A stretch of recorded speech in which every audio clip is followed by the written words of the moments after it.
Hi, I'm Justin Boyd. And I'm Brittany Pacheco, and we are the two watchers in the basement today. That's right, Brittany. Welcome to the Watchers in the Basement. We're here today to talk about the second episode of the HBO series, The Last of Us. The title of the episode is Infected. And before we dig into the episode, let's get overall thoughts. Brittany, what were your overall thoughts of the second episode? So, my overall thoughts, still F those broccoli faced mother effers. My goodness. No, we saw way more of them in detail. The prosthetics look incredible. Like Yeah. the amount of creativity that goes into developing these prosthetics based on a video game, but then like to elevate it that much more and make it very lifelike. I mean, you look at the detail and you think, okay, that really does look like fungi.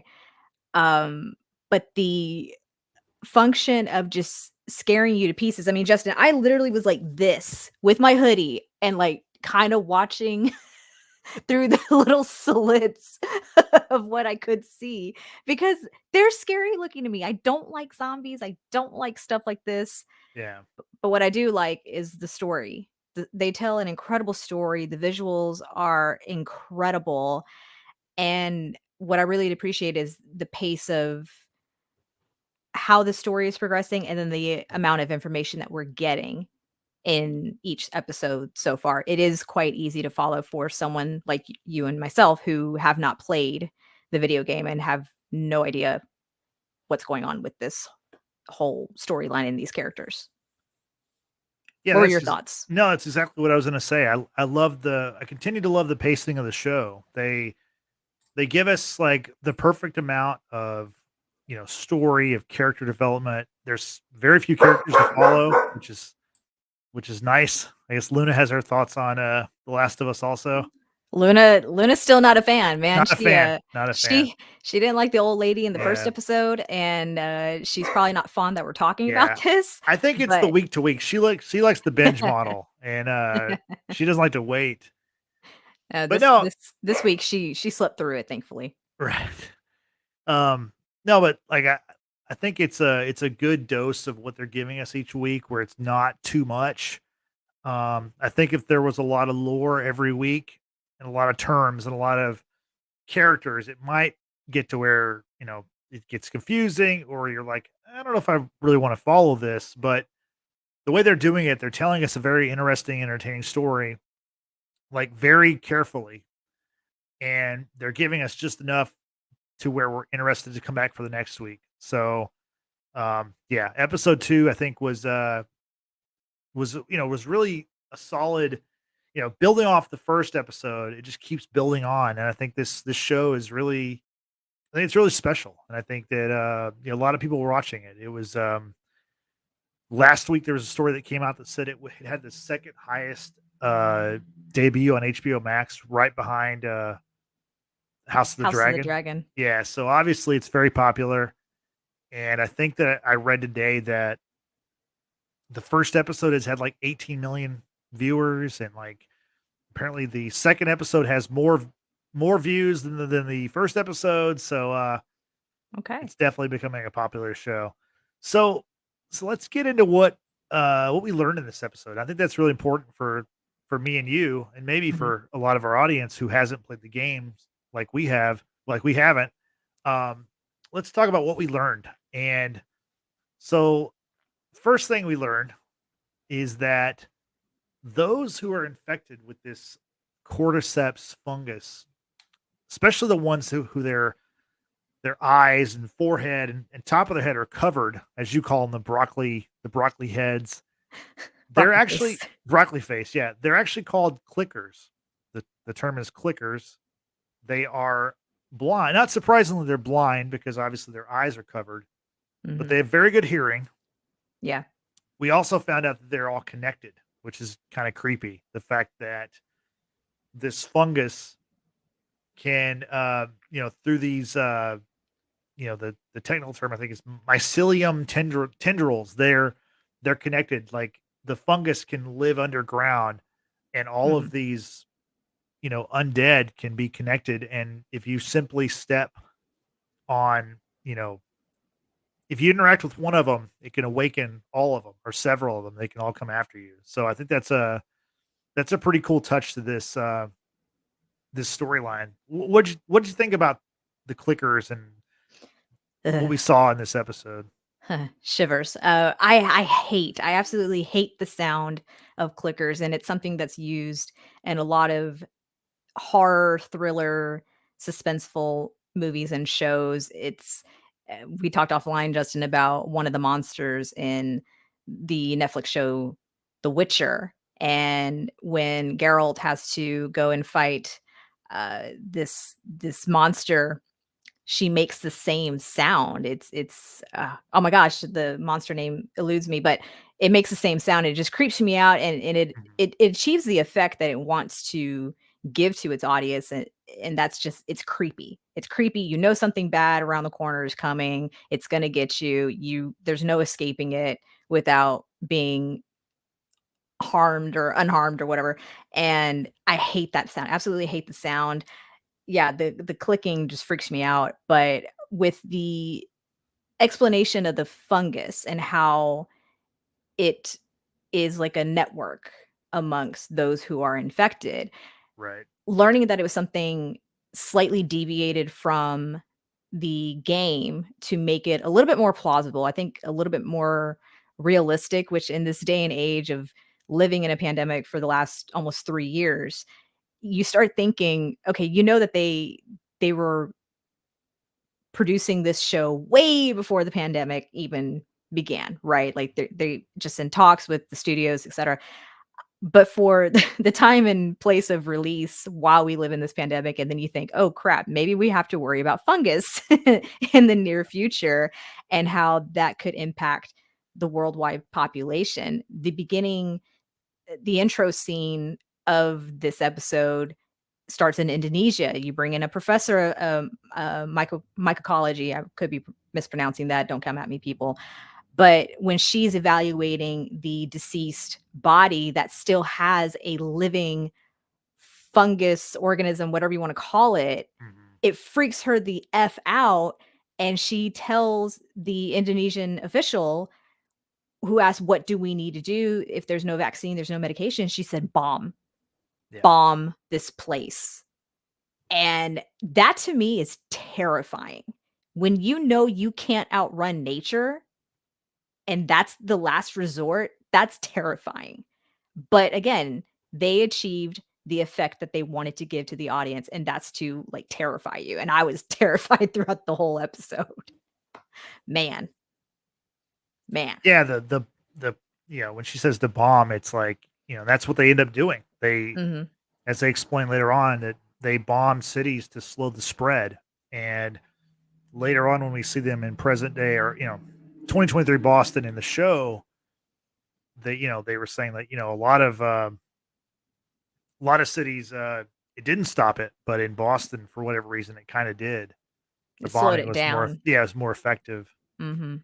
Um Still, I mean, but with the effect of the infected and again, with the amount of information that we got in this episode, I know in the premiere, I said it was kind of slow paced because I wasn't getting that information, but now that we've established the characters, to me, it's not paced so slow because even in the downtimes when Ellie and Joel are just kind of waiting around. You see their interaction and you see how that relationship is going to be so important in the coming episodes. So I've overall like story development, character development, mhm. and understanding this world. I'm really enjoying it. Just hate those broccoli faced motherfuckers. Yeah. But you keep saying broccoli face, but they're not green. No, it's just Yeah. the closest thing. I mean, I originally said Yeah. cauliflower and then I went to broccoli because that's the only thing on emoji that is very similar. One could argue it kind of has like a bloom of a coral, like coral in the Yeah. sea, but again, it's a fungus. So you look at fungi on trees and things like that. Obviously, that's the look that they're trying to go for, but the way it blooms just across the face, it's to me it comes off more like vegetable. Yeah. something else we learned in this episode, we learned that Ellie is immune. She's Mhm. immune to to being affected. Yep. We saw in the last episode, the first episode of the series, she had marks on her arms, or I guess was it a bite mark? Is that what it was? She ended up telling Joel and Tess that she had been bitten because once she Mhm. woke up from sleeping, excuse me, she's asked like, "Why are you so special? Why is it so important to get you to go west? What happened to you?" And so she tells him that she had gone down into a tunnel that was supposed to be completely blocked off. No one can access it, and she somehow did and encountered one of these infected people Right. and got bit, but she never turned because it happens within like a matter of, I guess, hours or days, Mhm. and she never turned. The only thing that's left on her body is like a scar, if you will. And she yeah, she's immune, which to Yeah. me from the get-go, it's like, okay, well, she's like either the cure or, something that's gonna Right. hopefully provide some sort of vaccination for the rest of the world, but and that's also based, I'm sure, on truth that's happened in real life, and that's a separate topic for a separate day, but anyway. Do you think she's immune because she's been experimented on? Like in the quarantine zone, is that part of it, you think? Because I don't know the answer. I don't know the answer either, Yeah. and I think from what little we gathered when we spoke with Tristan and Frank in the premiere episode of this new show, that yes, Ellie has been somewhere, but then she was taken from that facility to where we first meet her, with Marlene. Mhm. So one would deduce that she's been experimented on, or because of learning she did not turn after being bitten, it's like, okay, now we need to take her somewhere and figure out why and how can this help like the rest of the human race, right? Right. So I wouldn't be surprised if she had been experimented on, like at all. It's just she hasn't been very forthcoming about her past. Right. And then we see in this episode she gets bit again. And Yeah. so, obviously she's definitely immune.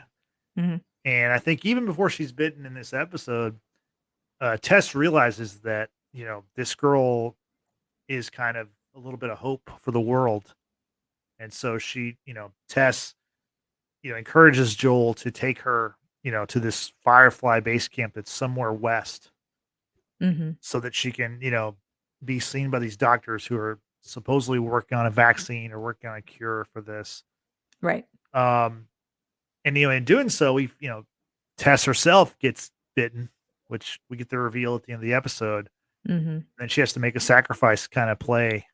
Yeah. And that's a pretty cool scene. Oh, What did it you was think rough. about, in this episode, we had two of these cases where the the tendrils from the fungus are coming out of Ugh. the person's mouth, and in Ugh. Tess's demise, she is they're in this museum in Boston, and they're just overrun with these infected, I guess cordyceps is what you could call them, or clickers. The clickers are in there. Or the infected. Yeah, Yeah. the infected. Yeah, because some of them, it looks like they can see. Maybe.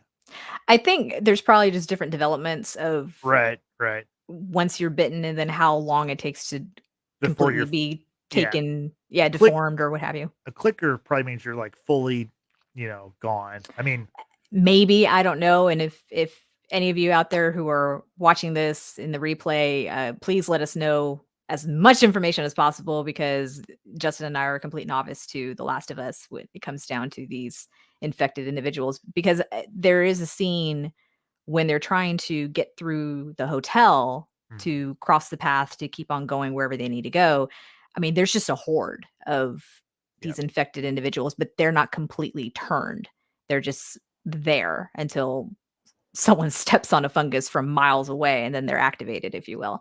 And the clickers, I'm assuming they're not completely formed either. They're just more developed than you're freshly bitten. Yeah.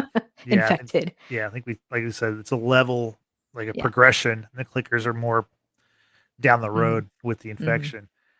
Um, but, Tess, the thing comes up to the infected thing comes up Oh. to kiss her, and, the tendrils are going in her mouth, and the whole while she's just dumped this gasoline everywhere in this, on the floor of this museum, and Mhm. she's trying to get her igniter lighter, and then, like, the moment that the thing, like, kinda open mouth kisses her, she hits the gets the igniter, or gets her Gets the lighter to light. light up, yeah, and then drops it, boom, blows up most of the museum, kills I would think she killed several of the infected, um, Yeah. I think she had also dumped because the location you're talking about was kind of like the base of meeting the Fireflies because right, they had the truck or they had the means to be able to go west, and their whole thing was to get Ellie there.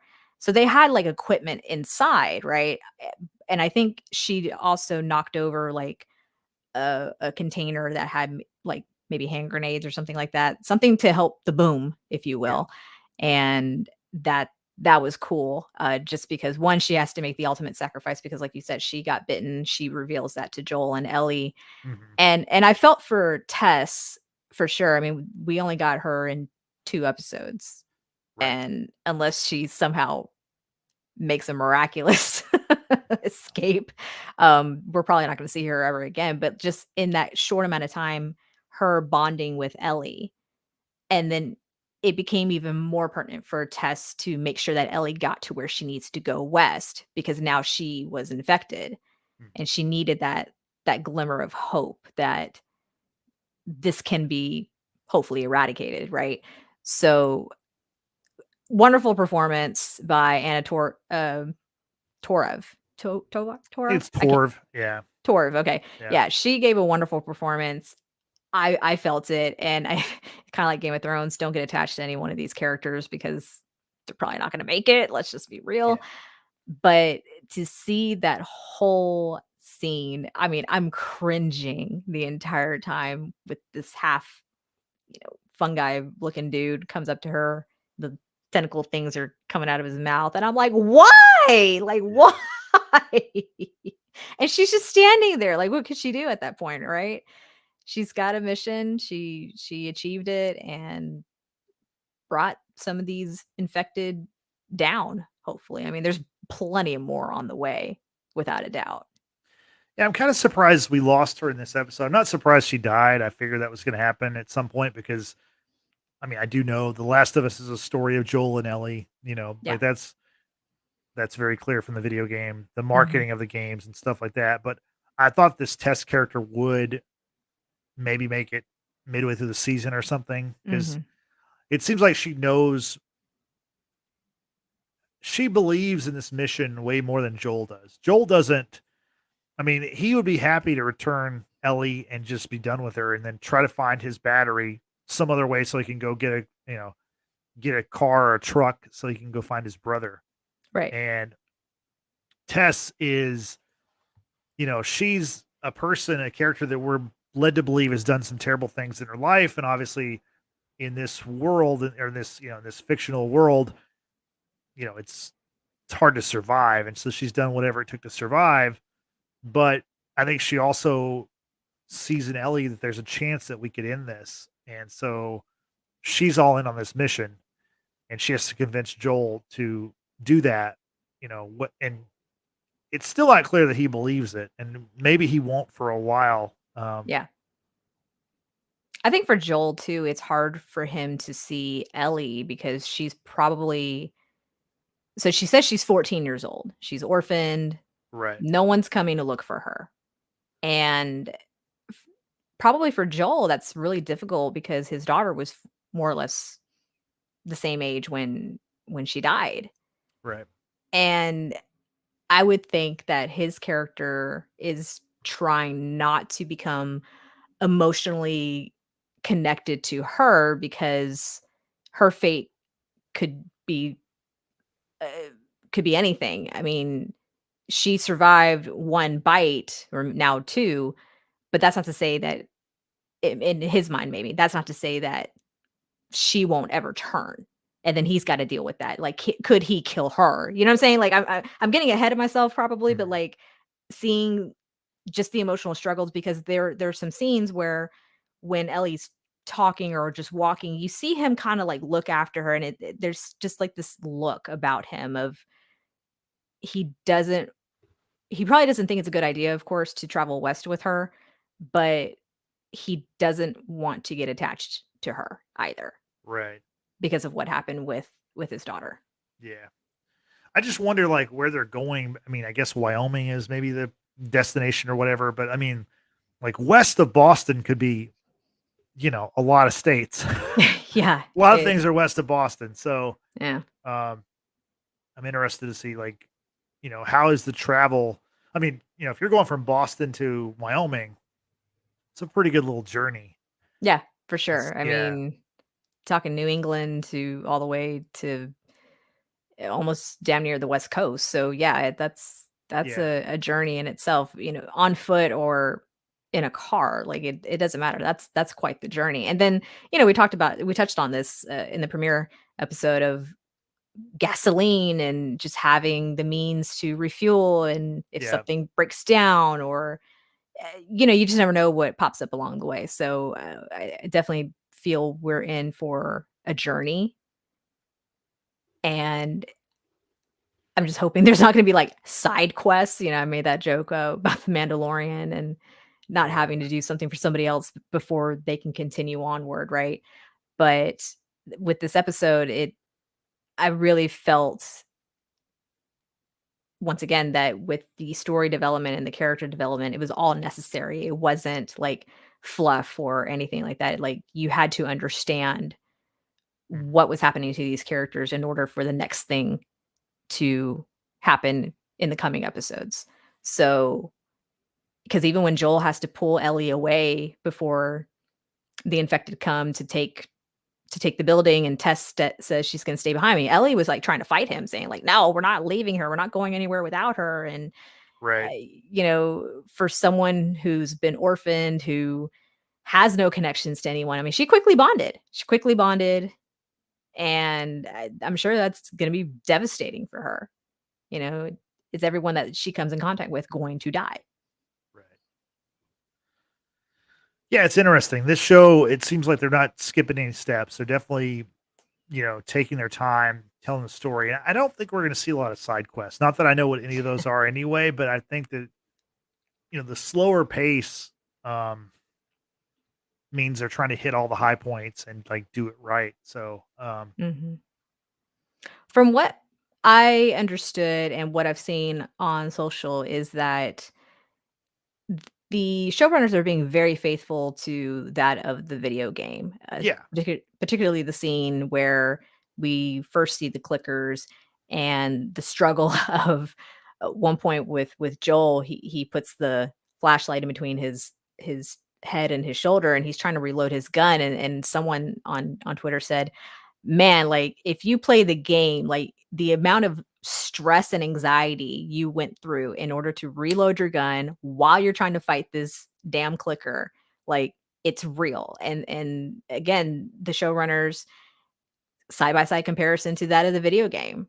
Like, these yeah, scenes are shot, like, spot on frame for frame. It's incredible, and I think that's what I really appreciate when you have a source material, be it a video game or a book, mm, and you can bring that to life and stay true to that source. That to me is going to sell me on the product, and I'm slowly becoming more sold yeah. on this show.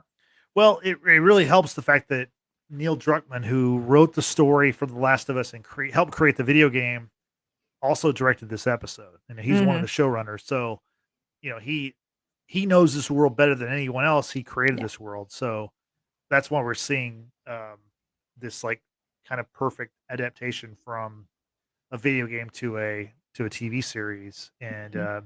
even though, like we mentioned, there are slight changes, like with the fungus itself, like the spread of it. They Mhm. mentioned that in the video game, the fungus is spread via someone biting you through like saliva, or Right. it's also just spread through the air through spores. And Right. In the video game, the characters are often wearing like, gas masks or whatever to protect from that.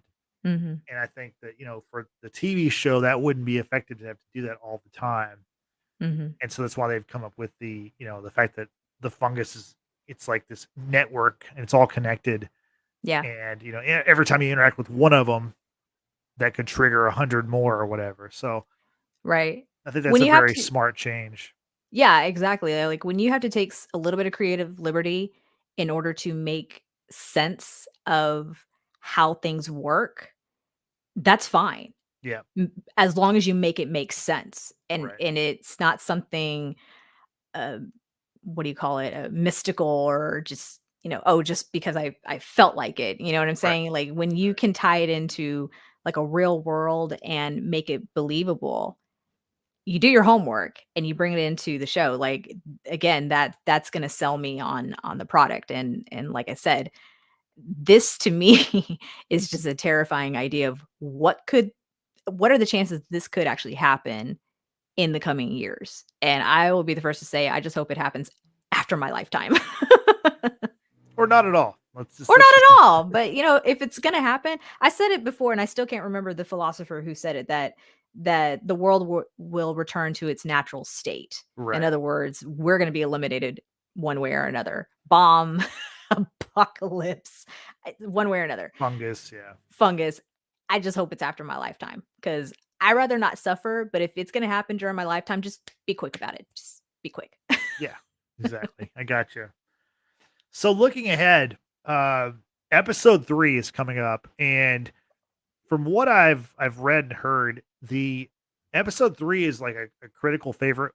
The critics really like this episode, and I think it's Mhm. kind of um the way I heard it was like if you're not hooked right now, you will be hooked after episode 3. And we saw the little teaser trailer after last night's episode, and we see a lot of Nick Offerman. He's going to be a Yeah. big character in the series, or at least in the third episode. So that'll be interesting to see what happens It's wild to with me. him.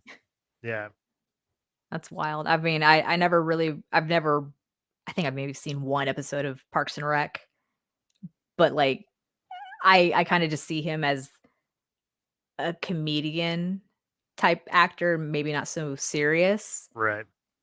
So, for me personally, it's gonna be interesting to see his performance in this, sort of drama series, Yeah, and he looks like he's got it made, though. yeah. It looks Like like he's got it figured out. He's got a. It seems like he has like a compound with Mhm. a fenced in compound where he's still like living his life as if not a lot has changed. Where obviously the whole world has changed significantly. So But is it above ground or is it underground? It's hard to tell in my yeah, it's a good opinion. question. It seems like he knows Joel from somewhere, so, Yeah. that'll be cool to see, Joel interact with someone else who maybe is a friend out there, because he doesn't have a lot of friends right now, it seems like. He's looking for his brother who he had a falling out with his brother, which I wonder when we'll see Tommy again. Probably not till, a couple episodes, I would think, depending Yeah. on where he is. If we see him again, who knows? Maybe Yeah, he I got mean, got, so not knowing how far Nick Offerman's compound is from Boston, if it's still within the New England area or, between episode 2 and episode 3, they've traveled hundreds of miles to a completely different state, it's hopefully we'll find out. I would be a little disappointed if they just kind of miraculously like, boom, we've traveled, 4 states and we're yeah. closer to Wyoming than ever. I mean, it would be nice if he was located in Pawnee, Indiana, as a tribute to Parks and Rec, because that's where Yeah. Parks and Rec was located, to Ron Mhm. Swanson himself. But Mhm. probably not. Probably, I think he's somewhere That'd out be too on the west. nose. Yeah, that'd be too on the nose. That'd be awesome. But That would be funny. It'd be yeah, great. Yeah. Yeah, no, so I'm looking forward to episode 3 for sure. I mean, based on what you said, if it's supposedly gonna make you really get hooked to the show, then, I just don't wanna see any more clickers. I'm well, over I it. think you're gonna I'm see a over lot it. more. Damn it. Yeah, yeah. I mean, if you watched after the episode, they talked about all the time they spent with the prosthetics and making these things and making Yeah. them true to the video game. So yeah, they're not one and done. We're gonna see a lot of these characters, I would think. Probably whatever the next level is after that too. We don't know what that is. Is it a super clicker? Is it like the Incredible Hulk of clickers? Is it It's probably gonna be like an Incredible Hulk of clickers, 'cause I think I could remember be seeing a cutaway scene of someone emerging, and there was, like, right? fire, and he just looked massive and Yeah. full of the fungus, and I'm like, "Oh Yeah, god." you I wonder if mean the next step is like they Voltron it, where 4 or 5 of them combine into one Oh my giant, god. organism or something to fight, Gross. eh, we'll see. Gross. I hope not. So, I'm gonna Brittany, lose my any mind. exactly. Any final thoughts on episode 2 of The Last of Us? Considering there wasn't a whole lot that happened. I mean, a good majority of the episode was, like, a lot of walking. It was kinda like reading Tolkien again, and I mean, Mhm. one can only describe walking so much. But to see the interactions that these 3 characters have, like, with one another, and then, of course, the scary parts were scary for me. Like I said, I was, Yeah. like, peeking out of my hoodie the entire time and, like, ears covered because I don't like the sound. I actually really did enjoy this episode. Uh, Story progression, character progression, the information that we got, and to put it in a way where it's easy to understand and follow and, keep up with it as a non-gamer Yep. for this game. So, yeah, I mean, I enjoyed this episode and I'm glad it's not like a continuous slow burn like other shows that I've watched have been. So, what about you? Yeah, no, I'm really enjoying the show. I was pretty interested before it came out, and so I don't think it hasn't disappointed by any stretch. And I think the game or the show is kind of making me want to play the game. And I'm not the only one because apparently the video game sales are spiking. Yep. Which I guess that's not a surprise, but Mhm. yeah, I think maybe after the season's over, maybe I'll get that itch to play the first Last of Us and check it out and see like the comparisons from my own point of view. You're not the only one. John's been talking about getting a PlayStation now, and, he's been a long dedicated Xbox player and Yeah, PC player, but he's now pretty,